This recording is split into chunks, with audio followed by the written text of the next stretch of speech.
Daming bunga sir oh. Wala na siya. Sir. Ha? Tingnan natin kasi discoloration na siya eh. Ibig sabihin may entry na to ng pod borer. Siguro dito. Dito kasi yung mga pod borer sir oh. Pagka ano pa, nag-i-inject siya dito banda. Dito yung mga ano, point of entry. Tapos exit niya dito sa baba. Ayan oh. Tingnan natin ha. Kung ano ba. Hanap. Para makabalo mo siya. So dalawa yung option diyan. Pad sleeving, battery size. Ganito sir oh. Yan dapat pad sleeving. Pangalawa, spray. Wala na diba? So pumasok dito yung ano larva ng pod borer. Ayun, nag-shopping siya dito, lumabas siya. Nabuhay uli. Sayang no. So ito pa kanina na tanan. Pero ito, pag di mo nasa na ano ma'am, meron talaga pag maraming ano.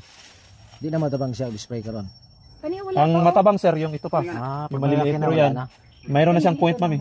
Mayroon na siyang pumasok yan ma'am, hindi natin alam. Yung iba naman wala pa. Depende sa dami ng inyong kuan. Sumahabol pa ito pag spray. No, maalog siya. Ito maganda sir. So ibig sabihin hindi siya napasukan to sir. Tingnan natin ha. Or mayroong konti. May konti nga di ba? Pero at least may makukuha pa. May makukuha pa rin. BR25 ito. Ilang kuan ba to? Ilang varieties ba to?